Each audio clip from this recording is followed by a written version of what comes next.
What's going on, Highland Park, Texas? Welcome to episode 125, season 8 of Talking Throws Podcast, Texas Style. I'm Coach Jason. And I'm Coach Janelle. And He usually cuts me off before I finish my name.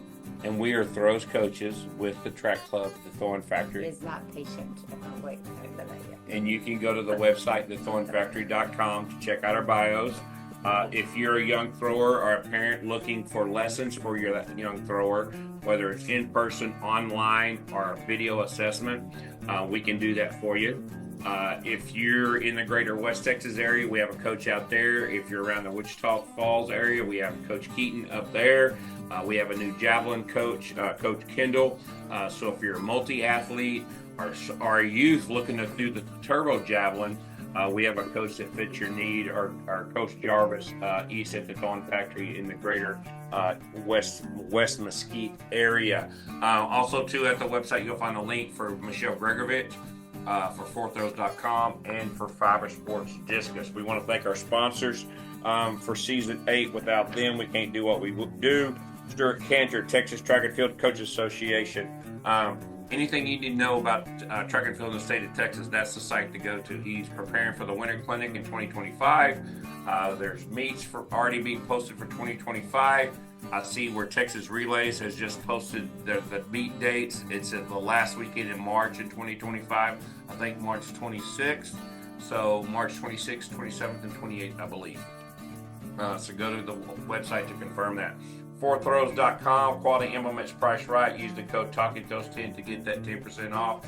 Guys, anything you need in throwing, wrist straps, hammer gloves, throwing shoes, a cage, insert circles, whatever you need throwing wise, Four Throws is the place to go. Just use that code TalkingThose10 to get that 10% off. Fiber Sports Discus, a new way to get the distance. You can purchase a Fiber Sports Discus at fourthrows.com. Just use that code. Or you can contact fibersportsdiscus.com and contact Bruce Caldwell at 817-819-1472.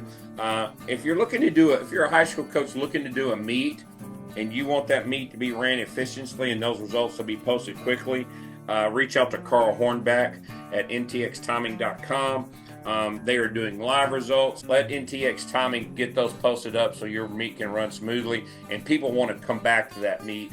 And Carl is the type of timing system where people are going to trust that system because Carl's going to be on top of everything. So then also Big Frogs Colorville, they handle all our embroidering, lifting DFW, and just please subscribe to our YouTube channel and our podcast on all the podcast platforms.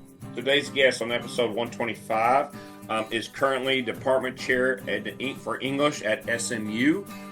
He's also has his PhD from Ohio State University. In 2012, he was inducted in the Sam Houston Hall of Fame for his career at track and field. In 1998, he made the NCAA outdoor championships in shot put. From 1995, 97, and 98, he was a Southland Conference champion in indoor shot put. He was also the men's outstanding field performer in 95 and 96. I believe he never lost a shot put competition during his career at Sam Houston State. He began his college career at Blinn Junior College, where he was the NCAA National Junior College Indoor Champion in 1994. Please welcome to the podcast, Mr. Christopher Gonzales. So how you doing, buddy? I'm good. Thank you for the invite. Really, any time I get the chance to go down memory lane when it comes to throws, I'm always happy to do it. So yeah. Well, you're quite welcome. Quite welcome. Looking up your stuff, man. What an amazing career, but also what an amazing life after throwing as well. Yeah, man. I was just telling my wife who was there for all the glory days, right? And she said, this is really cool for you, and I said, I hope I don't, forget, because that's the thing. Like it seems like it's, and kind of is, a different part of my life. I'm still very interested in, what's happening with throws, but It's like a different time. So yeah, it was an interesting kind of track that I took after my career ended, my coaching career ended. Chris, thank you so much for being on. We want to start current, and so kind of update our listeners on what you're doing currently and kind of how you've got into your career path. Yeah, so I hold several roles. I'm currently at Southern Methodist University. I came on board their English department. This is now my third year here. I had been a professor at other universities and had opportunity to come on board here as an endowed chair, which is a kind of a senior level prestigious position. And then as of this month, I took on the role of department chair of Oh, Department of wow. English at SMU. Um, how did I get here? I always had just kind of like a soft spot for trying to teach and trying to mentor, whether it was in athletics or it was like the other interest I've always had in my life, which is just reading and like storytelling. And so right around the time my throwing career and coaching career ended, I transitioned into a career in teaching Okay. English. So I started out as a high school English teacher Oh, in Wiley, Texas. Yeah. I was at Wiley High School for several years. Um, I got a master's degree at Texas A&M Commerce. From there, I was accepted into the program at, and I have to say this, the Ohio State University. oh, I okay. have to, no, it's just Yes, kind of a put that joke in because there. if I don't say it, people say, "Isn't it the Ohio State?" So I just go ahead and say it's like part of my degree, and now I have to say, the Ohio State. But got my PhD there in English Oh, wow. literature. I'm an Americanist, so I'm really interested in like American literature within the last, say, 100 years for sure. Wow. Specifically, literature that are from groups that really haven't had a lot of the limelight historically in the United States. So, African American, Latino literature, Asian American, Native American. I'm really interested in that kind of stuff. And I'm also interested in storytelling. Technically, we call it narrative theory. This like the science of storytelling. Yeah. And so yeah, that's what I got going on right now. So, Yeah. So how many years were you a public high school teacher? just under 7. I Okay. think it's like 6.5. I kind of came on board like once the year had started. That was like my first year. I kind of like jumped in. So yeah, I just say 7 just to make it, Yeah. just a kind of a number that Yeah. I people know. had this discussion with somebody last week. We were talking about because his daughter wants to be a college professor. And I was clueless because, like, being a high school teacher, you have to pass a test and do all that type of stuff. So to be, and this might be a stupid question, No. is to be a professor in college or to be a department chair, do you have to be like board certified? Do you have to be past requirements and stuff? Yeah, the kind of board certification is your degree, is the Is is it a the, degree? is Okay. the doctorate degree. So you Okay. get that, and of course, it's a little different than teaching in high school. So, for example, if I'm teaching in high school and I want to move to another city, another town, there is an opening for teaching position, and I can apply for it. English departments at universities are like highly specialized places. So there's like one person who's doing Shakespeare, maybe two. There's one who's doing that. And if they already have someone there, like they don't need you, right? Depending on what your Sure. specialization is. So then that means that there are a lot of people getting a PhD in your area, and there just aren't enough job openings. Yeah. And so it can kind of be tough. I mean, I don't discourage, people from pursuing that. I'm happy that people encourage me along the way, but you hear a lot of naysayers and kind of doubters. Oh, why would anybody get into this? It just isn't enough. There aren't enough, positions. So, I would say, to your My friend, friend's yeah, daughter. Yeah. definitely go ahead and do it, but talk to some professors, right? Because they can definitely tell you kind of the best practices for getting, that position. And it's normally like I could be wrong on this too. I am a high school teacher. I've been I'm in year 29, but I'm clueless as to the college world, but there's a lot of tenure, right? So like professors get in and they stay forever, right? Like it's a college Yeah. professors usually last a while. Is that Well, yeah, generally. So there are positions that are called tenure track. So right? it's kind of like on that kind of road for promotion. And in the university system, when you hear tenure, it essentially means job security. Right. It doesn't mean you cannot be fired. I mean, you can still make boneheaded like Yeah. mistakes and Yeah. like yeah. But generally, if you're doing your job, you're doing it well, it's kind of like job security. Well, there are positions that are called like non-tenure track. There's like lectureships that are kind of renewed on a yearly basis or maybe like every couple of years. But essentially, if you're on that tenure track, you have basically 6 years to demonstrate the requirements that department has for achieving tenure.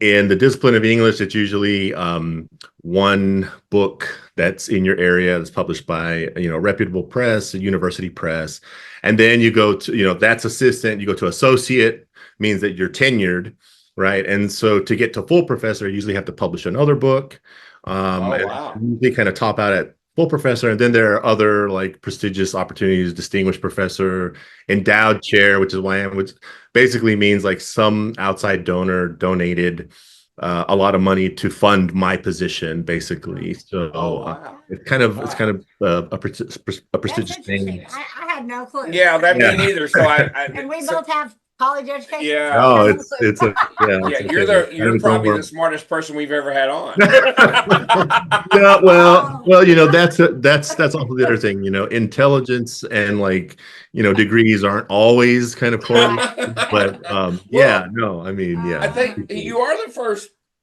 yeah, you're the first person Surely. yeah, I believe Just have a so. Yeah, there Well, doctorate. you there, how go. about that? So Oh, I before gotta the figure this out. department meetings and stuff, do you wrap up, get the fingers wrapped, you chalk up and stuff, and get ready to No, roll? Do I they know who should. you are? Yeah, what's really interesting is that as probably not a shock, there aren't a lot of like former jocks or athletes that Yes, are English exactly. professors. So Correct. so it's kind of hard to have conversations sometimes with my colleagues. And I'm like, I'm talking about football, I'm talking about the Olympics, I'm talking about, and they're just like sports ball. Like they don't like they have no idea, No which is clue. okay. It's cool, right? Right. But yeah, I mean, and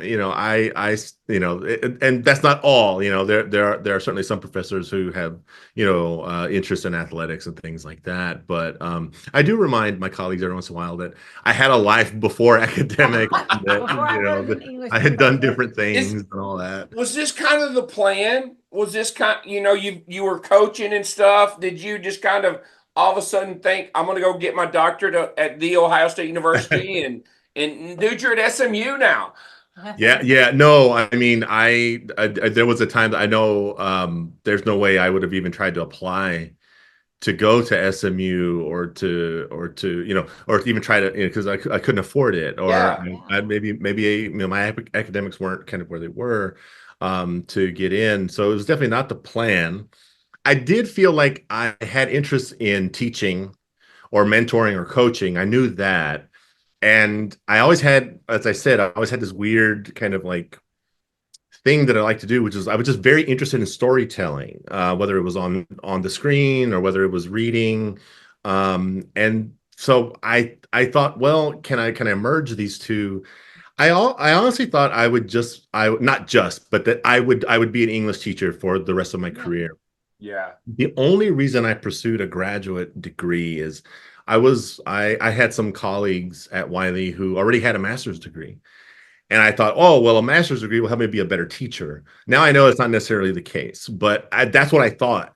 And so I was driving out a couple times a week out to Commerce, which is about an hour from Wiley, east of Wiley, and I would teach a full day, and then fortunately they had like their grad classes were at night, and so I could attend them. And I was there maybe a semester or two, and I had a professor who said, "Hey, have you thought about pursuing a PhD?" And I said, I'm lucky I'm even here. I didn't even think I'd be here. And he's like, you should. And so along the way, I kind of, had some people in the right place who said that you can do it. And, I got mentored, right? So I have a very strong passion for mentoring, because I've been on both sides of it. So no, it was like I see where I am right now, and I'm like, kind of like going back to kind of, my teenage years, even like when I was in my 20s. There's just no way I would think that I was here. Just never know where life's going to take you. That is so true. And we're doing this podcast kind of the same way. This was just a stupid brainstorm I had during COVID. He was bored. And but even I don't know if you know, but we run a track club called the Thorn Factory. Oh, wow. And that just kind of started on a whim. And I have a day job and used to be a coach and teacher. My wife's a teacher and a coach, or used to coach. And all of a sudden this kind of just ball started rolling, and now we're heavily involved. And now we just got back from Paris, and this is 80% of our life. Unfortunately, but we enjoy it, is the podcast and throwing. And, and if you'd asked me 10, 15, 20 years ago if I'd be doing this, no. And people that my old friends find out that I do this now, they're like, what do you do? We didn't even know you like that stuff. It's crazy. That's great. Yeah, you're episode 125. Yeah. We've got 125 of these. So I do want to, because you're a published author. Yes. Before we get into the throwing, tell us about The Big Scary Brown Guy. Yeah. So Big Scary Brown Guy is my memoir that was published earlier this year. Okay. I wrote it because as someone who teaches literature and teaches storytelling, I had often seen stories about Latinos in the United States that had a focus on, having been recently arrived, or they fled their, nation of origin because, there was crime, or they just had to leave. And I would read these and I would say, where are the Latinos like me who've been here for like 6 generations? Like, right? Like, not all Latinos are just recently arrived. And I thought, well, that's an interesting position, right? Because for someone like me, I still have, of course, very, very, kind of my identity was shaped by Latino culture in Texas. But also as my older brother calls American, which he means quote unquote white culture, is also a part of my family too. Sometimes I feel like I'm not quite belong into a bunch of these different categories.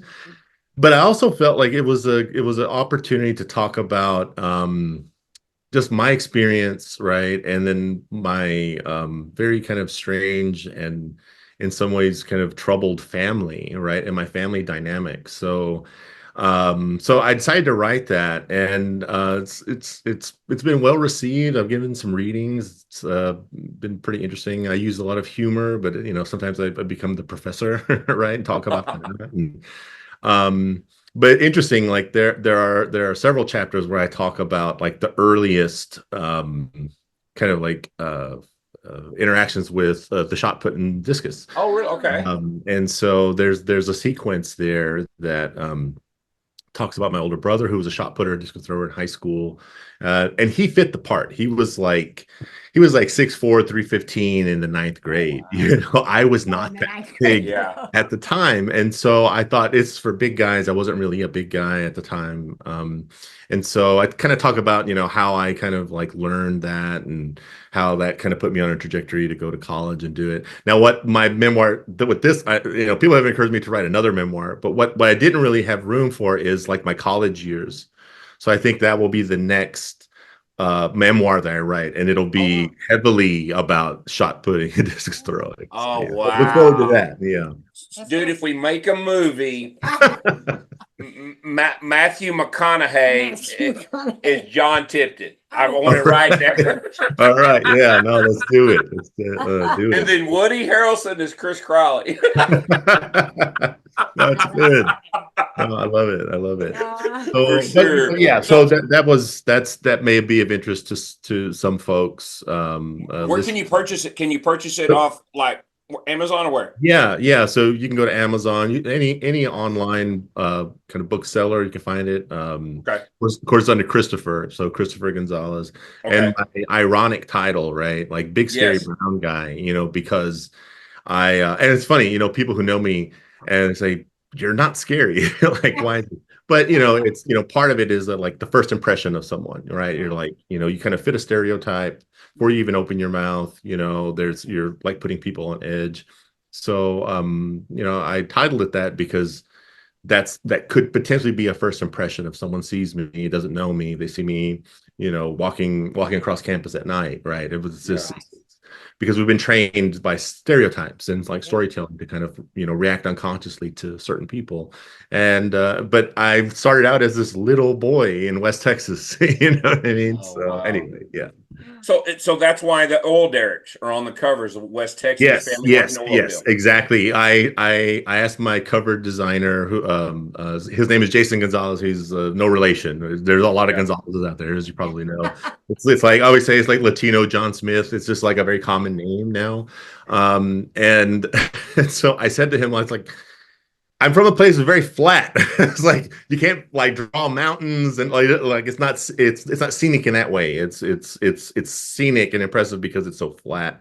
I said, but you have out there a lot of oil derricks and like kind of just like power lines kind of going everywhere. So that's where that comes from. Awesome. Great segue. Segue into. So Janelle's going to ask you. How did you get started throwing? You kind of talked about it a little bit with your big brother, but what got you interested in? And you grew up in Lubbock, is that right? I lived. So I was born in Lubbock, but my family moved. It's in the memoir, kind of why. So I'm not going to spoil that. But we moved about 2 hours west, barely into New Mexico, a little town called Lovington, which its claim to fame is. I actually went to high school with Brian Urlacher of the Chicago Bears. Yeah. Although we didn't really know each other because I was a senior, he was a freshman, and in Lovington, the freshman went to actually a different campus. It was on a different part. It was in a different part of town, so I didn't really know the freshman. But anyway, so that's the kind of the claim to fame of that town. When we moved there, I moved there when I was in the third grade. Robert was a ninth grader. And he had already started kind of track and field when we were in Lubbock. He went to Atkins Junior High when we were in Lubbock. And again, the guy was just like preternaturally strong. Like he just like had it. And he was a big guy, but very explosive. Should have probably played football, but didn't really like it. And you know why? He said, I hate being Well, he said, I hate being in a situation where I could give my best performance and we still lose. Like, I don't like to lose, right? So he wasn't really a team player. He wanted to win, right? And so he has, I don't know if it's the only distinction, but he has a distinction of being a 4-time state champion in shot put in New Mexico. So he won it as his freshman year and never lost, right? He set our school record, which was like 61-7 in high school, and his technique was that kind of like early technique that we usually teach very, very young throwers, where they're kind of like stepping back and then they turn and throw. That was his technique. He couldn't glide. It didn't work for him, and it was a little before the rotational technique took off. And so he was essentially a guy who could just kind of like take a step back and just press from the front, like over 60 feet. Wow, that's impressive. Yeah, did he go through in college? What's that? Did he go through in college? He wasn't like a college kind of like person. Like we had a junior college, New Mexico Junior College in Hobbs, which was just down the road. He competed for them for 1 year for a season. But it's interesting because had he not done that, I would not have known about Blinn College in Brenham, Texas, because he had competed against some of the Blinn guys and some of the San Jacinto Junior College track folk who were really great. And so when it came, I'm kind of jumping ahead, but when it came time for me to kind of think about where I wanted to throw, he said, "Hey, you should really think about going to Blinn because they had like, all these like international athletes. They had Olympians. They had all this stuff, and see if you could try to go there." And that's why, or otherwise, I wouldn't have even heard of Blinn College. So anyway, so how did I get started? It was kind of crazy. I tried. To be an athlete, but I like the men in my family who were older than me were all big guys, and I had not hit my growth spurt yet. And so I felt like I needed to do something athletic, and I tried all kind of different stuff. Nothing really stuck. And weirdly, I mean, this is just kind of like, we couldn't have planned it, right? I um, I was outside and like in our backyard, like Robert, my older brother, had like still some shot puts out there, and I Yeah. was like, I wonder if I can do this because I had seen enough of it. And I was weirdly enamored by the 1988 Olympic competition that had Ulf Timmerman and Randy Barnes and Werner Gunther and all these Yeah. guys. And we had recorded that little like segment, and I used to watch it because it was such an interesting competition and exciting. And I didn't think I could spin, but I thought maybe I can, kind of, use the glide technique. And I was really impressed by the fact that Ulf Timmerman seemed like the smallest guy out there. I Yeah. mean, he's a large guy in real life, Yeah. But but on when he's next to the TV, other guys, he doesn't look quite as big. And I said, so maybe you don't have to be the biggest guy out there. And so there I was trying to kind of do some things in the backyard. And when Robert found out I was doing it, I thought he was going to mock me. I thought he was going to make fun of me. But he actually, did me a solid, and he said he actually wanted to help me. And so he started to give me some guidance, and I tried out for the track team in the ninth grade. And I don't want to say the rest is history, but things really took off from so there. did you glide all 4 years? Because in your bio, you said you won state championship you're a state qualifier for 3 years in a row. Did you glide all 4 years of high school? No, I only did the glide that freshman year, Okay. and then I kind of put two and two together and was like, well, maybe spinning will allow me, to kind of throw it further because I can go faster or whatever. I mean, whatever I'm thinking at that age. Now, like a lot of high schools, I didn't have a coach that really understood the nuance of throws. Like they were football Yeah. coaches primarily who would kind of do track kind of for fun or for whatever. And they didn't really understand it to that level. So I then turned back to that competition and saw Randy Barnes, and then so I was following his career, and then I had recorded his competition when he broke Timmerman's record Yeah. in California. Yeah. Um, and so I was just watching his comp over and over and over and over again, and I always had kind of the ability to kind of mimic what I saw, right? So if he was Okay. doing that, I was trying to do it and trying to kind of figure it out on my own. So for the next 3 years, I was a spinner, and forevermore, I would be a spinner. And yeah, my sophomore year, I should have done better. I didn't. My junior year, I kind of choked. I should have won that. I had the best throw in the state that year. I kind of choked, and How so I was far? like, "What's that?" How far? My junior year, I think I had a best throw. It was over 55. It's hard. I'm kind of fuzzy Yeah. right Yeah. now. Oh, yeah. It was probably like 56 feet, 55, 56 feet, and Okay. I threw like under 55, and In disc. guy from Rio Doso beat me, and I was so dejected. I was like, I should have won this. And so my brother, who was kind of coaching me, and at times he was gone, but then he would come back, and he was living with us, and so we had it as a mission to throw over 60 feet. He said, if you could throw over 60 feet, Your senior year. that can really, yeah, that can really get you, kind of somewhere on a scholarship or something. So I was focused on doing that, and then I thought, well, I can break a school record, which was in Imperial. It's 60. It was 61.7 and a half.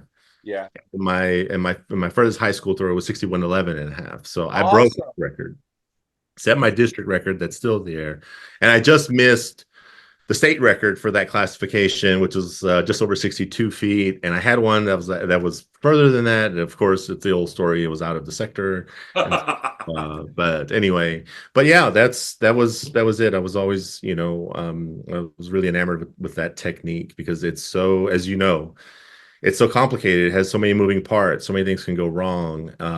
But when you can pull it all together, it almost feels like it's effortless. Effortless. Yeah. So did you pick up the discus in ninth grade too? Because you've got some discus, good Right. record, or I'm saying records, but Sure. attributes here. So Yeah. what did you do? Yeah. Pretty good distances. I think I always loved the shot better. Um, perhaps if I had spent a little more time dedicated to the discus, I may have brought that up a little bit too. Um, yeah, you're splitting time and you're spinning in both, but they're not quite the same because as you know, the ring is slightly different dimensions and you're doing different things. And even in college, it seemed that when one was up, the other was down. So I was slumping in one and I was rising in the other, or vice versa. I couldn't ever really hit them both at the same time for whatever reason. Um, Actually, my brother, early on said, "Well, you'd be better for the discus," because I was kind of a lanky kid. I wasn't a big kid, and so I did fairly well in high school. I think I was maybe a little somewhere around 190 feet. High school, thereabouts, and it's about where I topped out with the 2 kilogram discus, just about 190 feet, 59 meters, somewhere around there, was my best. Um, it was, I'm sorry to say, for me, the discus, I love to watch it. I'm very impressed when throwers can pull it together and it just seems to go. For me, it was always like, the event that's not quite your plus one, the one who's going to be there for you all the time. It's just not your best friend. It's like your best friend's friend. Yeah. That was the discus for me. I liked it, but I didn't love it. But I like to be around it. Yeah. How big were you by you graduated? So you said your freshman year, you were kind of smaller, lanky guy. Did you have a big growth spurt? How big did you get to, or even Yeah. start? So I height wise, I was about six, just a shade over 6'2". Okay. So not super tall, but tall enough to kind of get things done. And my weight, when I graduated, I think I was in the low 220 pounds. Oh wow. Okay. So that So wasn't that yeah, bad. yeah. And then at my kind of best in college, I don't think I was ever over 250 pounds. I think I was like 245. I was in the 240s. So even then, I'm kind of competing against guys who were much bigger. Yeah. Uh, but I had um, I guess just I was blessed of having a lot of fast twitch, kind of explosive, kind of capacities. Right, I was pretty agile. I had a standing broad jump over 10 feet. I had a pretty high vertical.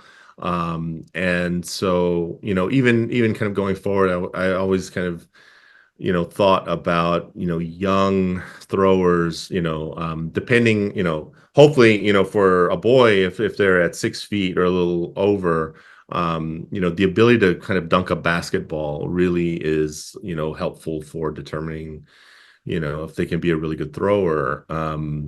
But at least in my time, it was just like big kid, shot put, right? Where that's why I didn't fit the mold. And when I try to get I remember I was telling my high school, because I've been practicing, right? So I'm telling my high school coaches, like, I want to do the shot put. And they look at me and go, you should try the high jump. You should try the long jump, or you should try hurdles. I'm like, no, this is what I want to do. Let me show you. Like, I've been practicing this. Oh wow. So, So have you? Is that kind of your in tune nature? Is like to work at it, to master it, you become fascinated with it. And with that being said, were you thinking about, okay, I'm going to follow my brother Robert in footsteps of going to college to do this? So you were thinking about that early in your high school career. yeah, and I was one of these kids that you see now. Like, I'm not. I was probably kind of the early kind of part of this idea of specialization. Like, Yeah. I also didn't really have an affinity for football. I mean, I love football even now. I love to watch it. I'm a huge fan. Played it only a little bit. But I wanted to do this thing, and to the chagrin of my high school coaches, I didn't play football. And so what would happen is, in the fall, I would, when the football team was over, kind of like not far practicing, I was in shot put rings practicing. Well, I Oh. was doing shot put year round. And I kind of became obsessed with it. I was constantly, as you know, like you see these shot put discus throwers, like spinning wherever they happen to be. They're in the grocery store, down the aisle, and they're like That was you. their spin or whatever. I was that kid. I was constantly, I don't know, people must look at me like, is he, this is ballet? Is he dancing? What is he Dancer, doing? what's he doing? Ballroom dancing? Right, because it's what it looks like out of context. It's just like some guy is spinning. Yeah. But I constantly had it in my mind. It's like it's this mental, like you're constantly like trying to work your technique, shadow work, as we used to call it, right? And it's just like I was doing that constantly. I was throwing whenever I could. And so yeah, you're exactly right. You've kind of picked up on some trait that I have of just like I'm going to figure this out. And either if I feel like there's promise here, I will like no one's going to outwork me. I'm going to keep doing it over and over and over again. But at some point, if I realize like this, I'm just not cut out to do this thing, I'll just kind of cut bait and I'll do something else. But for this, I feel like I had something to give, and it had something to give me, and I dedicated a lot of my time doing this thing. Probably, I was probably this weird kid who was just like, working out and was throwing by myself. I would be, it would be like September, and I would be throwing, and the football team's practicing over there. So Yeah. yeah. So you talked earlier about your brother telling you about the Blinn. So talk to us a little about your recruiting and kind of how that led to you going to Brenham, Texas, to Blinn Junior College, and really what's kind of catapulted your career. Plus, with the bigger implement, and I'm very fascinated to know for someone who is kind of a string bean light in his pants a little bit, man, that 16 can kill a lot of young boys. Yeah. So let's see. Yeah. I wanted to do this in college, and I wanted to go to college. My family wasn't going to be able to afford, me go to a 4-year or whatever. And so Robert had said, you can get a scholarship doing this. And again, that kind of magic number was, I guess around 18 meters, 60 feet, thereabouts, 1610 or something, or 1810, sorry. And so my coaches, bless them, they didn't really know how to help connect me to places where I might be able to get a scholarship throwing. Again, because I wasn't connected to football. Often football is kind of like they're kind of linked together. A thrower is a football player, and that's how they're getting recruited. So, for whatever reason, my coaches weren't able, or they didn't think about that. And so this is my senior year. I don't know what's going to happen. I guess I kept thinking magically something was going to happen, which is not how it happens, but I was like, I don't know. So, of all weird things, I took my college entrance exam, the ACT, and even now it has like a space where you can put where you want your scores sent. And so I put a couple, and Blinn College, it was 2-year junior college, I put. And I didn't think anything of it. And I remember one day my mom says that a coach from Blinn College had called and wanted to talk to me. And so like my name came up, and they put 2 and 2 together, and that's it's just complete luck. Yeah, so for folks who don't know, I was actually at the tail end of Blinn College, and it's a really incredible run of track and field athletes. Sadly, for whatever reason, like if you go to their Wikipedia page, there's no mention of their track team. No. But I was there. So I'm going to just drop some names. So Tim Montgomery, the 100-meter, troubled 100-meter sprinter, like he and I were in the same cohort. We came in at the same time. He was the first guy I met at Blinn. Brian Lewis was there. Eric Thomas was there, the 400-meter hurdler, world-class hurdler was there. Andy Kokonowski, who was from Ukraine, who was a discus thrower. And if I'm not mistaken, he may still be coaching at University of Kansas right now, or he was for a while. He's at LSU now. Oh, he's at LSU. Yeah. So Andy and I were there at the same time. Really great friend of mine, and taught me a lot because he was a little older than I was. So I kind of looked at him.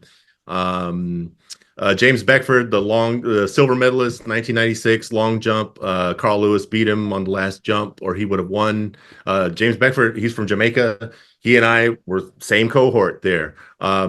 just a year or two before me, Samuel Matete had gone to Blinn College. So like it was like, and there's others that I'm just leaving out, but there was like a tremendous like kind of grouping of talent there. And I thought, well, this must be a great place to go, right? Of course. But when I got there, the coach, who's his name was Mark Napier, he was throws coach at Wisconsin for many years. He took the job at Wisconsin, and so he left right as I was kind of showing up. We didn't really have a throws coach, so the whole time I was there, No I didn't coach. even have a coach, right? So I was like, no real coach in high school except for my brother. No coach at Blinn. I'm like, but I'm still doing kind of well because I would just kind of learn, wherever I could. So yeah. Oh wow! All right, I want to. No disrespect. Did you pass your English part of that ACT? I need to know Oh, right now. yeah, the English part is what I scored highest on. Like it was in the 30s, right? Which is Okay, like, I think a good. 36 is All right, perfect. I was gonna. I'll let your current students know. Right. Now, I mean, my science and math I won't talk about, but definitely when it came to words, I scored very high for sure. Awesome, So awesome. when did the track program at Blinn quit? Right in So 94? I was, yeah, it's a great question. So I was there. So I started in 1993. That was the fall of 93. By spring of 94, I was the indoor national champ. Got third outdoor. I think due to an injury and to my hand, and I wasn't able to throw as far. But then the next year was the fall of 1994. We'll never forget it. We're still in the hot part of the fall. Must have been around September. And Steve Sylvie, who was the coach at the time, comes into the locker room and just kind of like as if he was telling us that I don't know that dinner was going to be served at 5 o'clock. He comes in and he says, "Hey guys, I just wanted to let you know that I just wanted to let you know two things. One, this program, our program, is about to be cut. It's about to be canceled. This is going to be the last year of Blinn College track. Second of all, I will be leaving for the University of Arkansas, like in within days. So those two things happened to Wow. me, and everyone scrambled. Do we stay, finish out the year? Do we transfer? What do we do? My coach, he didn't know a lot about throws, but he was there in solidarity and like he tried. He became the head coach. So then I really had no coach that fall. Yeah. And it was kind of like I lost my discipline. I wasn't really kind of interested. I didn't know what I was going to do. And I had recruiting trips to University of Texas, Wisconsin, University of Kentucky, University of South Carolina, like great throws programs. But I really felt embarrassed because I knew I was out of shape. I had no coaching. I thought I'm going to go there. I'm going to be an embarrassment to myself. I don't know what I'm going to do. And I kind of wanted to stay in those friendly confines of that area. And so I connected to the folks at Sam Houston State University and thought this is a place I think I could feel at home and I can jump in and make an impact. Even if I wasn't at my best at that time. And so by the beginning of 1995, Can I stop you I real quick? moved to Sam Houston. Yeah. I'm sorry. I just backing up because it's something that our listeners need to hear. How did you adjust to that 16? Oh, Because right, right. okay, because you were an indoor national champion. Correct me if I'm wrong. Within 6 months of Yeah, you I being think on campus, and you got Andy over there, chucking discus beside you. yeah, What, yeah, like, what did you do internally to make that adjustment yeah. to even have the opportunity to go to those other recruiting trips? I think if I remember correctly, I was already throwing the 16 as a senior in high school. Oh, I was really? just throwing it kind of because I thought, well, if I can throw this thing, then the 12 will be, even, kind of it'll seem, easier. So I was throwing kind of both, and sometimes back then they would kind of let you throw like they would let you warm up with a 16 and then Yeah. you could compete with the 12. I haven't been to a high school competition in a while. They probably don't let you do that anymore. But but yeah, I saw the 16-pound implement as a like a training tool. It was like lifting weights, but specifically with the shot. So, and I actually kind of liked it. In my all of my career, I always had issues with the shot coming off of my fingers. It always seemed to kind of either be too small or, Yeah, big and hands. I don't know if I have big hands, but it just always Yeah. seemed to, and the 16 pound was kind of, of course, bigger in diameter. I felt like I could get behind it more. I could really push it.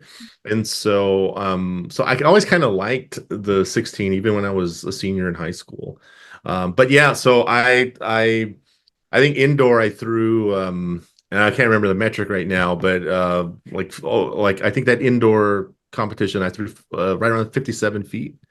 Um So you Freshman surpassed your indoor. 12-pound mark. Yeah, yeah, and that was Wow. I think that competition was at the facilities at Kansas State in Manhattan, Kansas, is where I threw that. And I think Andy got second. He was even a shot putter, but or he got a medal or something like that. But Was that kind of the biggest competition you've been in to kind of like, I guess, to put your name on the map, kind of, yeah, considering what's happened in your high school career? yeah, absolutely. It was that competition, and of course, then I was following, track and field news, or whatever. Yeah. And that year, so Adam Nelson and I were in the same kind of class, and he was at Dartmouth, and for most of that season, I think he had the best freshman throw in the country, and I was either second or third, true freshman. And I actually competed with him at the Junior Nationals in Tallahassee, Florida in 1994. And it was a terrible competition because it was like a deluge was falling. It was like literal, like we were throwing in a ring that was completely filled with water. Yeah. It was like, and of course, as you saw in Paris, you try to spin on wet concrete, it's not going to work. And Yeah. so, so I was I was getting like traumatic flashbacks when I was watching Paris, because like, no, no, no, they have to stop, they have to do something, because I was thinking of that competition in Tallahassee, where like, like I don't know, I was like so far off of my, what I would normally throw, that it's kind of an embarrassment. And then of course, I think they actually did stop the competition after all the preliminaries had happened. They dried the ring, and then the finalists got, a better condition. But yeah, so I was in a competition with Adam. He was great then, right? So yeah. Well, so that accomplishment of winning that indoor championship, that had to be a little bit rewarding for your brother as well. And, and that success of kind of, pulling you down the road or leading you down the road a little bit to get there. Because, man, nowadays, kids won't even think JC. They're like, oh, I'm not going JC. I'm going D1. I'm D1. I don't even want to look JC, D2, NICAA. No, I'm D1. I'm D1, because there's that stereotype.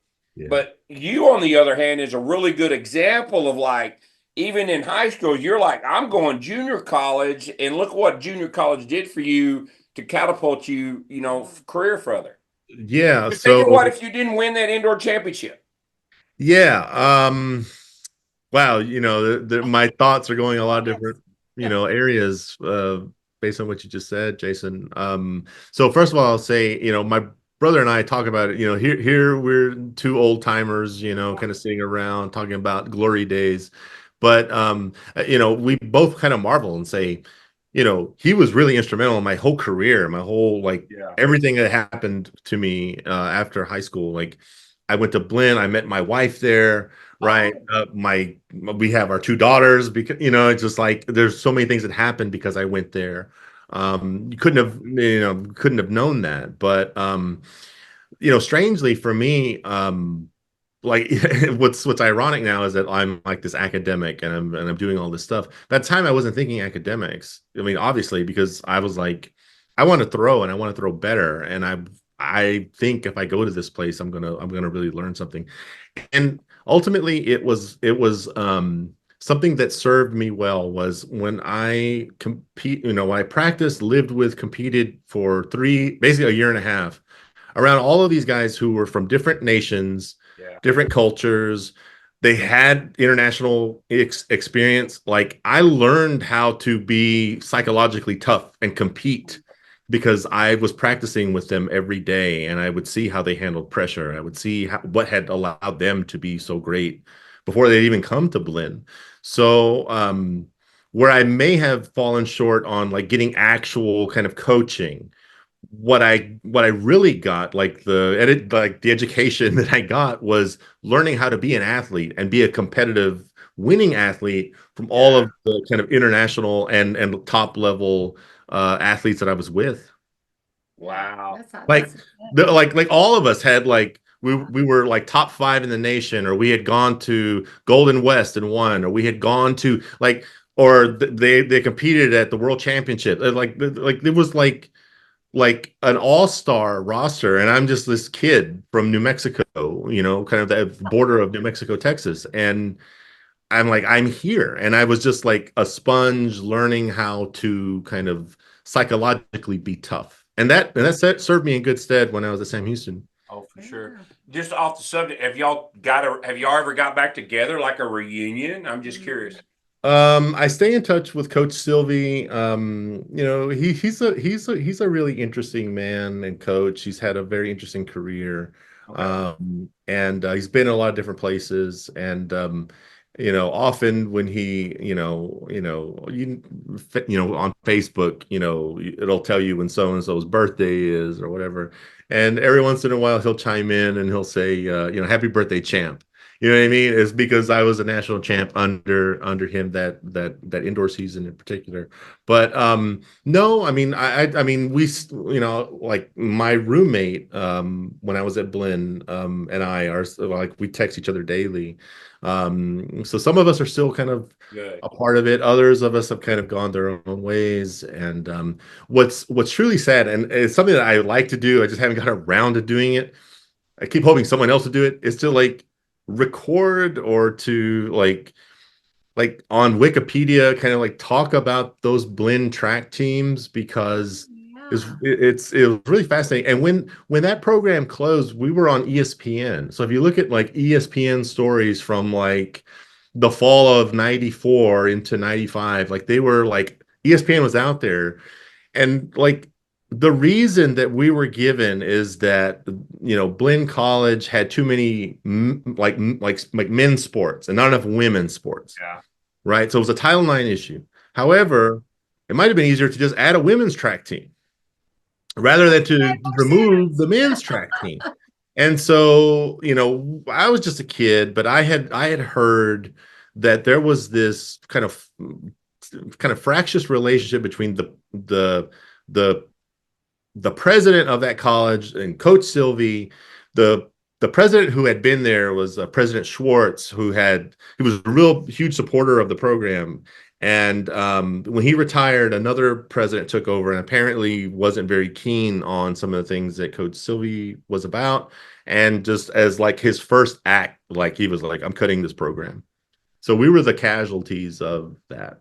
Oh, wow. that's crazy. And so going back to initially before I cut you off, and I apologize, Oh, was it's fine. you did all these recruiting trips and you kind of find your Texas, you said, and a couple others, and you find yourself at Sam Houston State. So how did that recruiting trip go? And let's get into Sam Houston. Yeah, it was really interesting. It just like I think John Lumley, because we were just down the road, like an hour away, Brenham to Huntsville is not that far. And I think I at first made connection to Coach Don D. Hood, who was a field events coach there, and then he kind of I think got John involved, and then John called me. I was still at Blinn, and it's kind of late in the game, and he calls, and I think he was kind of like scratching his head of like, why are you? Is this for real?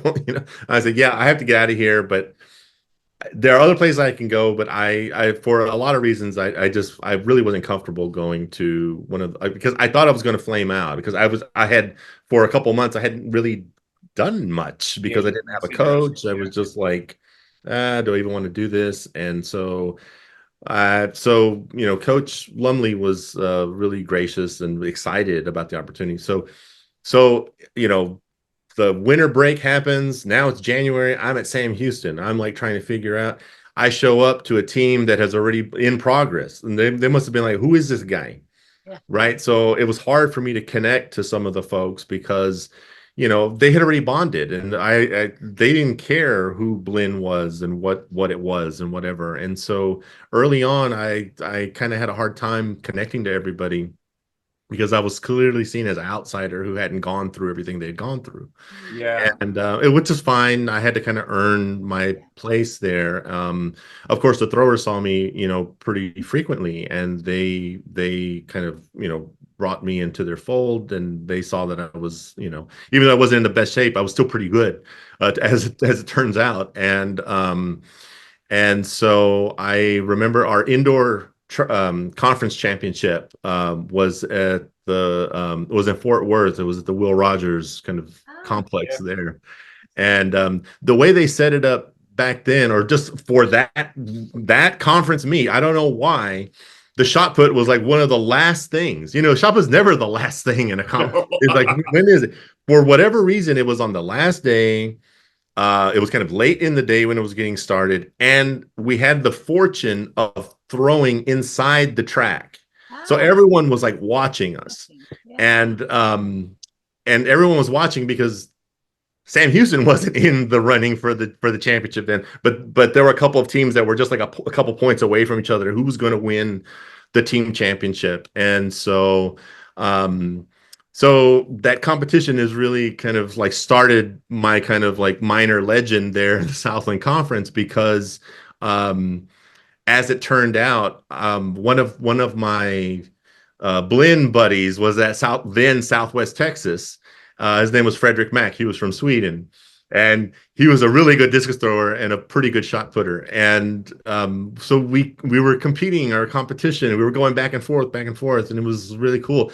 And like everyone in the arena just kind of watching us, and I had never experienced that because it was like everything has stopped, and everyone's watching the shot put competition, and I was leading the competition into the finals, and on Frederick's last throw, he uncorks one, and one of my buddies, who was also at a different junior college, he was at Northwestern, right, in Louisiana there. He kind of looks over at me and he was like, I think he got you.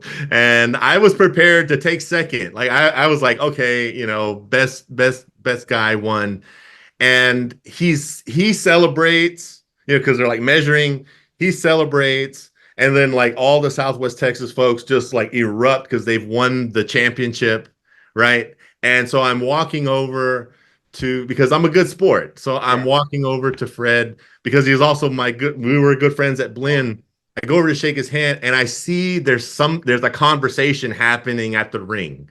Yeah. And so I go kind of like, what's going on? What's going on? And I can see Frederick's like whole demeanor changed.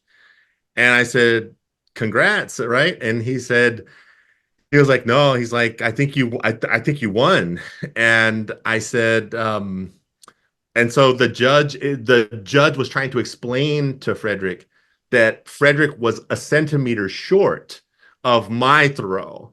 And he thought he was a centimeter better than my throw.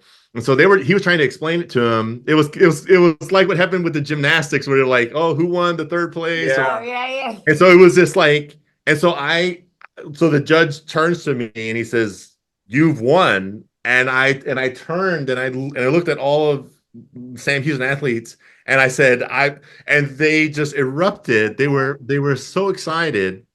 And we weren't even in the running for the team championship, but just the fact that I had won. And then that was the moment where I felt I'm now a part of the team, right? And ever since then, like from that moment on, I never lost a shot put conference championship while I was there. Yeah. So I have to ask this question. So the guy from Northwestern that was your good buddy, was his name Ryan Martin? His name was Mike Hamerman, actually. Hamerman. Okay. Yeah. I got to stop you. Oh, no. So Mike's my best friend. Okay. Hey, tell Mike I said hello. Yeah. So I live with Yeah. Mike. Okay, great. And to be honest with you, Chris, you and I met. Oh no. Tell me about that. At the conference championship. Mike's a good story. Or Mike's your senior year in Natchitoches when they hosted the conference meet. Yep. And stuff and you beat Mike that day. I did. Yes. And so Mike, the reason I sit here and know as much as I do is because of Mike. And so, Mike was great because he was at, I think, Hutch. Yes, junior. Right. I didn't even think about that. Yeah, he was at Hutch and I was at Blinn. And so we knew each other from those days. And then, you know, he was there, I was at Sam, and we always competed against each other. Yes. And I remember that competition very well. I was on that day, but so was he. Yes. And I think he had an outstanding, maybe even PR'd that day. He broke the school record that day. Yeah, I think I edged him. I thought that day he was going to get me. and so yeah, so it was in 1994 because I graduated in 95. Hey, I'm gonna take a quick picture of the screen. Yeah. So I'm gonna see your face in it. Yeah. I'm gonna send it to him. Yeah, do it. Yeah, and put him in touch with me. I would love to hear. So, have you kept up with him?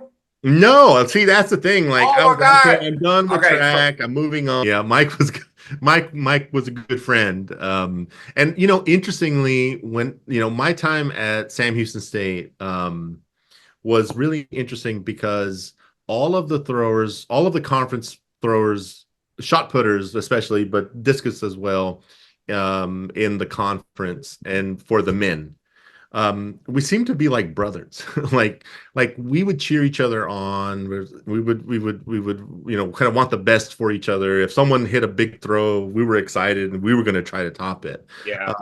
I know there's some places where rivalries can happen, and of course there's supposed to be conference rivals, but I remember distinctly that people would talk to us afterward and they would go, "Why do y'all like it? Like why are you cheering on those other guys?" Like some of my teammates who kind of didn't know the camaraderie that the throwers had.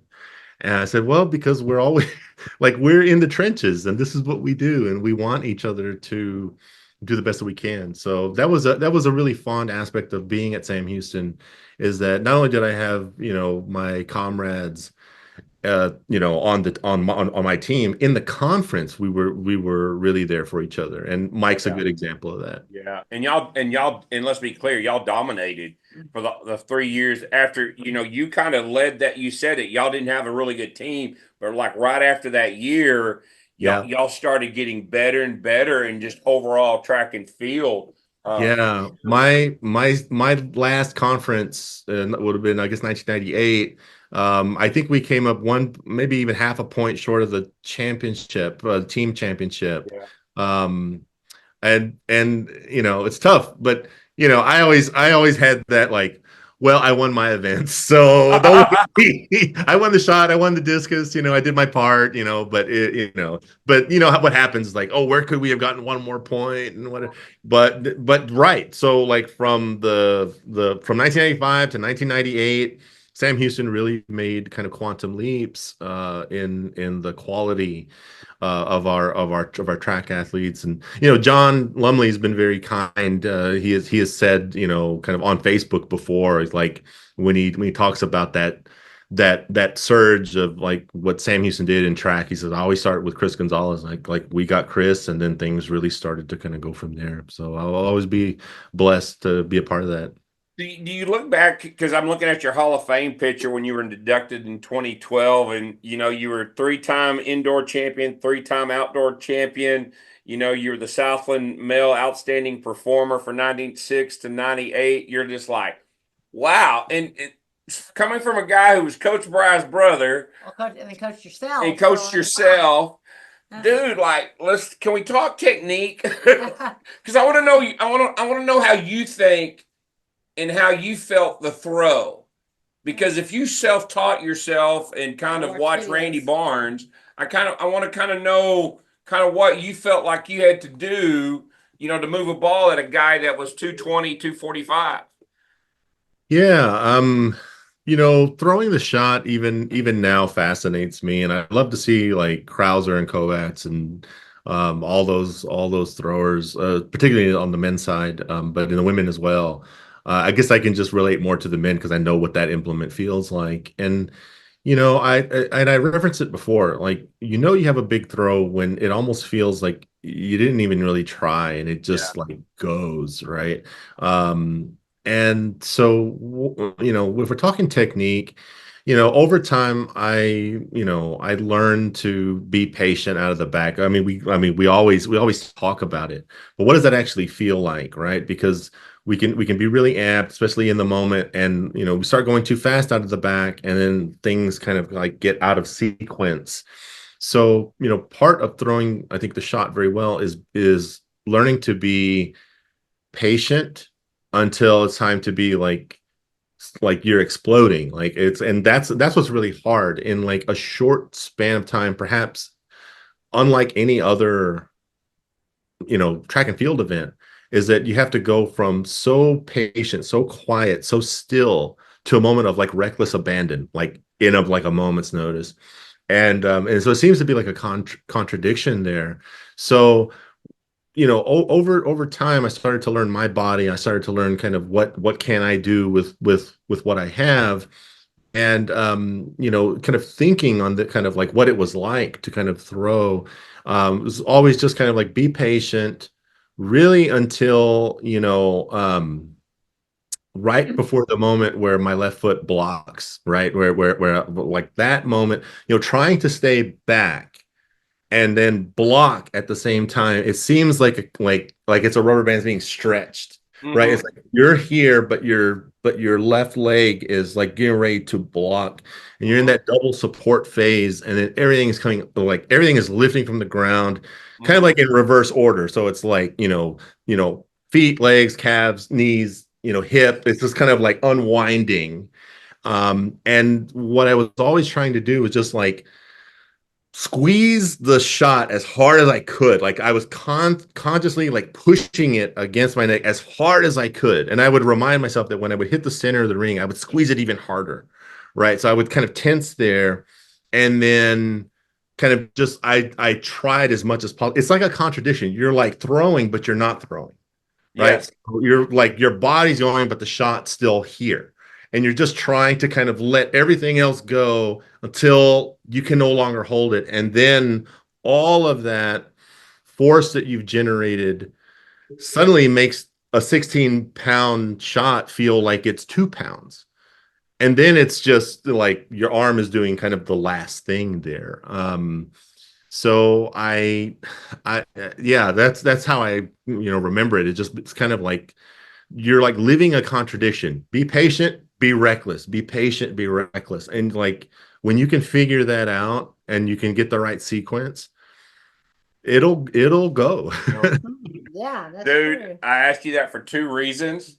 Because I wanted to see you still feel it. Oh, Dude, yeah. after all these years, He was like, great. after all these years, you've done it so many times, you still feel it and still, and I could just see it in your eyes. So Because there's once a masters thrower, throw. always a thrower. So Forget the there's English department. Yeah, right. It never goes away. Um, go be a master's thrower and start throwing. so let me just jump in real here. That was kind of my goal. And then once I hit 40, I was going to start doing this. And a couple of times I had started to kind of train again. And I don't know, about 6 years ago, I had been working out. I was in, I thought, really good shape again. I wasn't throwing, but I was just weight training. Yeah. And around that time, I just weirdly, kind of made I was in the house, I opened a drawer, and something in my back popped. And it was some of the most excruciating pain I've ever experienced. Turns out my lower lumbar kind of disc like blew out. Oh, And and I still have like a lot of back issues with that. And I know at some point I should probably just kind of get surgery on it. In fact, John Lumley has said, "Oh, I got back surgery years ago. I don't know why I waited so long. It's great." But I've heard people say, "No, don't do it until you have to." So I'm actually a little nervous, like of doing anything because I'm always afraid I'm going to hurt my back now. But I will say, y'all, that it's almost a definitely once a month kind of thing where I'm dreaming and I'm competing again. Like my mind is there and I'm at a competition and I'm getting ready to compete, and it's like that's my body and my mind kind of reliving kind of like all that, as you said, Jason, all the time that I spent doing that. It defines your life in some way. And then all of a sudden, like you can't do it anymore, or you don't do it anymore. Like your mind still wants to do it, right? So yeah, it's a really good point you bring up. yeah, yeah. I'm kind of curious, stand throw wise. Were you a big stand throw guy? Like, would you like in warm ups? Would you punch that big stand throw? And that would talk to us about that. Did you feel like you were a big stand throw guy? No, I mean the standing throw was just kind of a means to an end. It was just I was just warming up. It was just Okay. kind of warming up some things. Oddly enough, when I was competing, when I was throwing over 18 meters pretty consistently, my staying throw was not far at all. Really? Okay. You could not tell the kind of thrower I was if you were just looking at my standing throw. Until weirdly, so after I was done and I actually moved, I was throws coach there at Sam for a couple of seasons, and then I moved to the Dallas area. And for 1 year, I was a throws coach at University of North Texas. Yeah. And I was still involved. I was still like throwing. I would throw with my throwers. We would kind of do some things. And at that point, it's like so kind of at the twilight of my career, I don't know what happened, but finally I was like standing, kind of stand throwing like almost 18 meters. Like Oh, finally. wow. And then I was like done a year later. Like Oh, wow. it was so bizarre. Like I don't know what had happened. I'm like, why am I suddenly able, what am I doing different? Like I don't know. Because like in Imperial, I would press like 47 feet, but throw like 60 feet.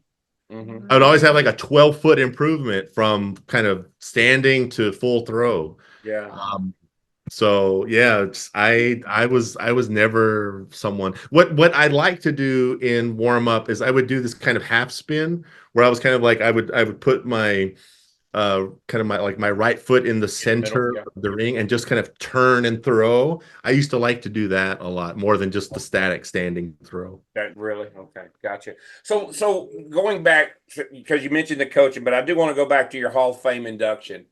What did that mean to you, considering you were there for a very short time and you didn't start your career out there to get that call and say that you're being inducted to the Sam Houston Hall of Fame for what you did in track and field? I mean, it was. I mean, maybe some people would say it's not a surprise, but I was very surprised. I was very surprised because to that point, there had never been a pure track athlete make the Sports Hall of Honor. It had always been a thrower who was also a football player. So it Yeah. kind of goes back to what we were saying before about kind of always, in high school and then even later, football and shot put are kind of wedded. What was really strange is that I had just gotten my PhD and I was coming back to Dallas. I actually had gotten my first job where I got my master's, which was A&M Commerce. So I had moved back, and all of a sudden people were like trying to reach out to me, and I wasn't connected to a lot of people on Facebook. Social media is kind of weird for me, so I wasn't really connected.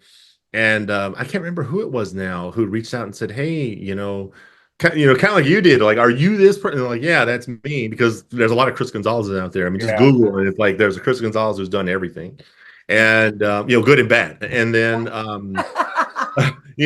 like they're like, oh yeah, we're trying to get in contact with you because you've been inducted into the sports hall. I was in shock. I didn't know if that would ever happen. Of course I was elated. and of course, when I was inducted, it was a very, humbling and emotional kind of moment. And so, yeah, it was it it means a lot to me because as I said before, like I'm part of that group. So that was I guess 2012. That was um I think there was another track and field athlete who was a pure track athlete. He was a sprinter that also was inducted.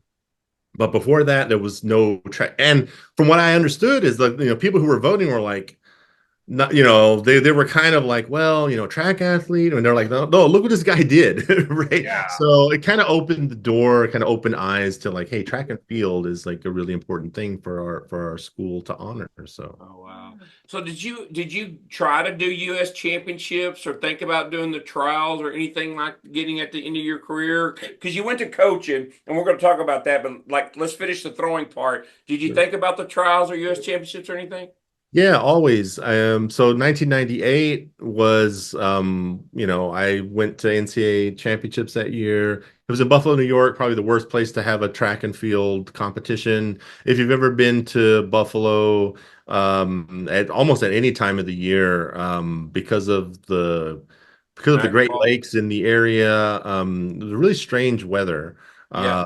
And so I had to kind of, all of us who competed there kind of had the misfortune of, you would start out with like a really lovely summer day, and by 3 p.m. it was like high winds and it was like 42 degrees and it Oh, felt like a spring, kind of track meet where it's cold and windy. I was not prepared for that, and I didn't perform well. I wish it had been in a place like, Austin or somewhere where it's hot. I think I would have done really well.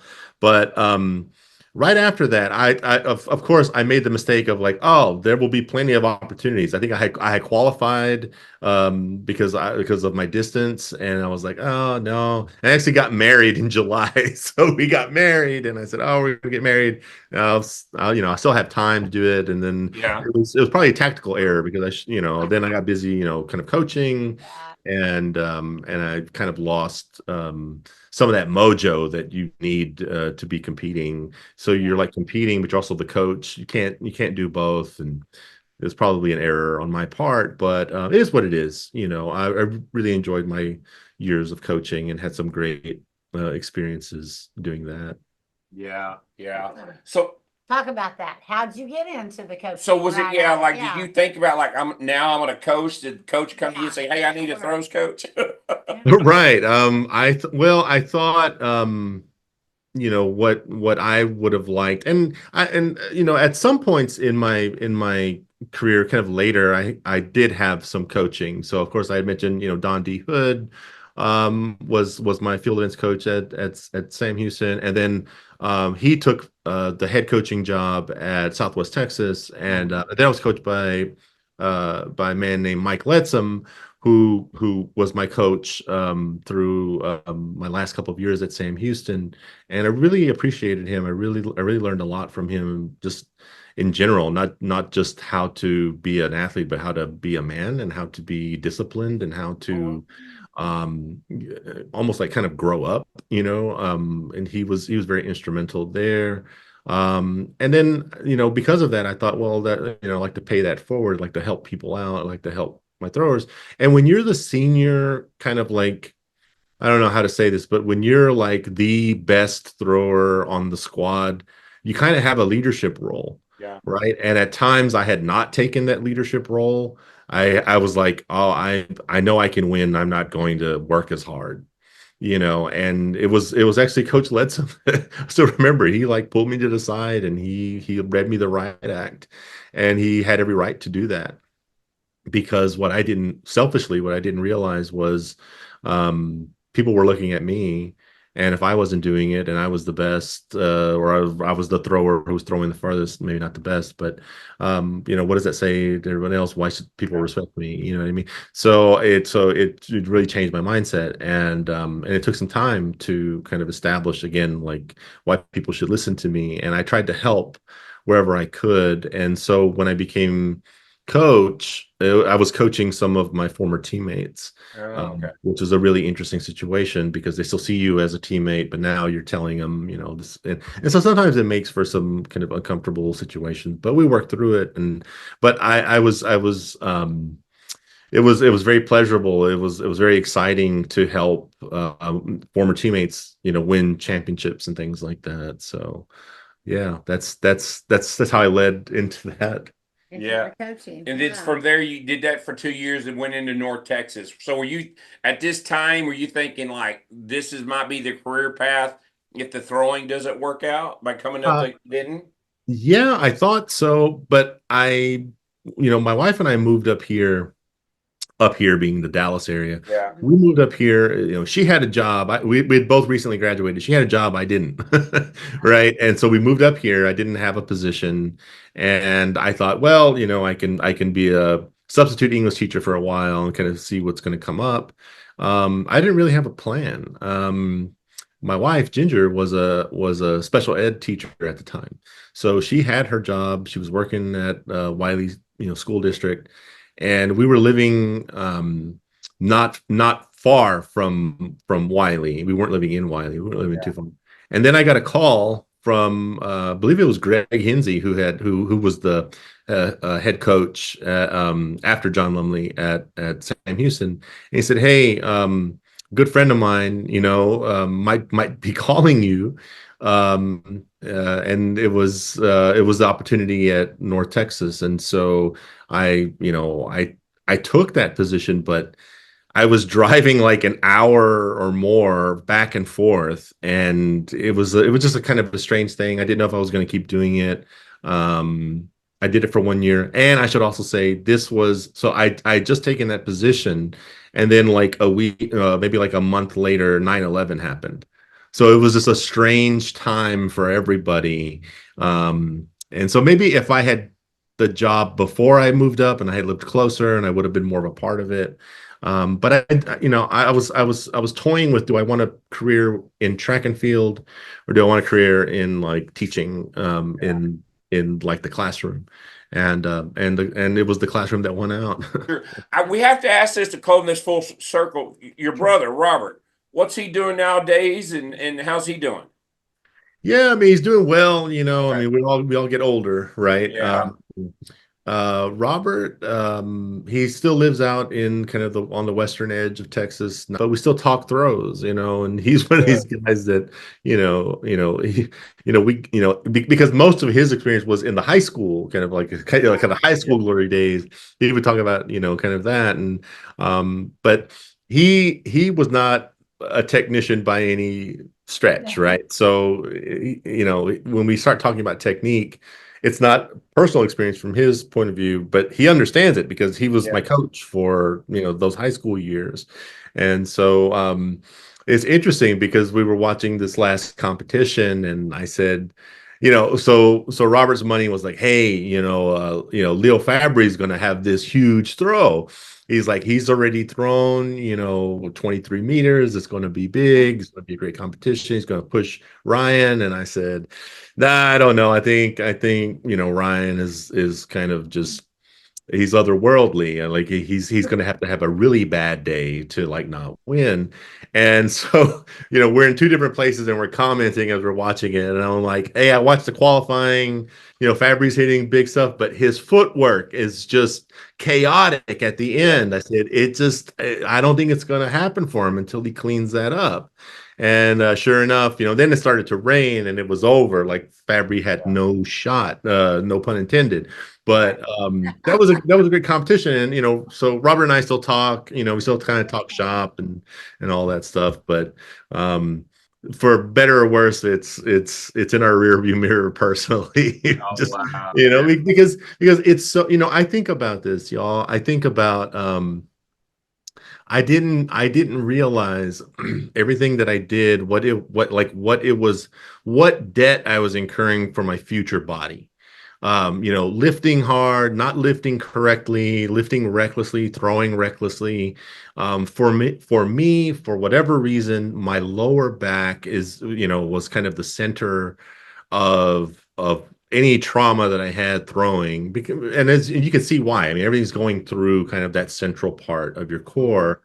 And at the time, and even then, I had a couple of like back strains or whatever, but you didn't think about it. And now I'm like, this is all stuff that I like wrote checks on when I was like 21, 22 years old, and I'm paying for them now. So in a way, it's kind of sad. And I always say, I really hope, people take care of themselves and listen to, the kind of the science is always getting better.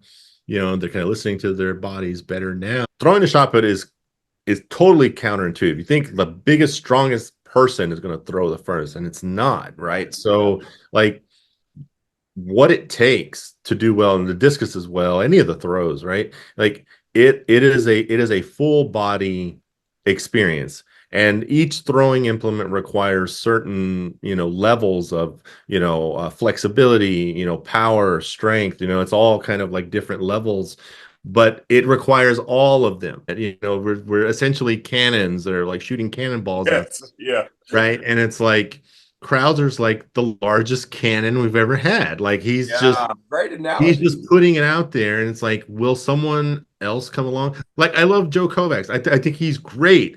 I think he's great for the sport. He's a kind of in a way kind of the old school. It's real like he's like so energetic, and he's so big, and he's just like. Well, dude, what a great story. You're the reason we do this. And it's fascinating to hear that story of the junior college and someone actually being there with Blinn. And I never even thought about that until you putting the story together. And I guess the last thing I just want to say is because I think it's important. Like, look, not everybody's going to break the world record, right? Not everybody's going to, be a world champ or an NCAA champ even, but you can have a really great career and you can do some really great things, with the tools that you have, right? So as I said, like you would never have picked me up, out of a lineup to be a shot putter or discus thrower ever, right? But I made it work. I really enjoyed it. I loved it. I still love it. And it allowed me to kind of have the life that I had. Without it, I would not have gone to college. I don't know what I would have done in terms of like having a sense of purpose. And it really gave me a sense of discipline, and it toughened me up psychologically, because you compete and you do all of these things in competition, and sometimes you're down and it's like your last throw, you have to do something and you have to kind of make something happen. So that's the cool thing is I have a lot of friends who maybe didn't have the accolades that I had, or maybe they had better ones, and being a thrower really kind of gave them something, and kind of in some way shaped their lives in a positive way. Awesome. Well said. Well said, sir. You're amazing, first-class guy. Glad we had you on. Thanks for the invite. Thank you so much, man. I know we kept you longer than we wanted to, but appreciate it. Tell your wife thank you, and just appreciate what you did for throwing. You beat my boy Mike. I don't appreciate that, but thank you. That's good, man. Thanks for the invite. I enjoyed it. All right. Bye-bye. Man, just what a tremendous story. This goes to show you kind of you don't know how your path in life is going to turn out, and what influences somebody's going to have in your life to lead you down a certain road. And going to Blinn and that program shutting down, and then going to Sam Houston, and then also becoming a professor and the department head at SMU. Those are something that really kind of don't go together in the throwing world. But Chris is very articulate. And I'm very studious, as you can tell, and I could see Chris is someone who's gonna, has made a name for himself in both the throwing world and the education world. Thanks, Chris, for being on. That's awesome. Yeah, and the one thing I did like is a good analogy for young throwers, especially in rotation, is squeeze that shot put. Sometimes we think about holding, but squeezing that shot put back. I wrote down how he said, "Be patient and then be reckless." Yes. Be patient, then be reckless. That's a great point. So. Good stuff. All right. we want to thank our sponsors for Season 8, Texas Track and Field Coach Association. Go to ttfca.org for all the latest and what's going on or what's about to be going on in the 2025 track season coming up. If you need some new implements, fourthrows.com. Quality implements priced right. Use the code TalkingThrows10 to get 10% off. NTX timing. I know those guys are busy with cross country, but get them on your schedule for some track meets in the spring. Let them do the work while you coach your athletes. You can reach out to them. I believe Carl Hornback has an email that you can reach out or find the NTX timing website. Big Frog's at Colleyville at bigfrog.com for all your embroidery and printing needs. They do all of our shirts and stuff for us. They do a really good job. So reach out to them. And then Lifting DFW, our mobile lifting station. Private lessons, group lessons, you're wanting to get some lifting done, reach out to us, let us know. We would love to help you out in that area. Anything with that. And don't forget to subscribe, give us a thumbs up, and support the YouTube channel. And any comments on social media or on our podcast platforms, whether it's Spotify or Apple as well. Yes, on. So, thank you. Thank you.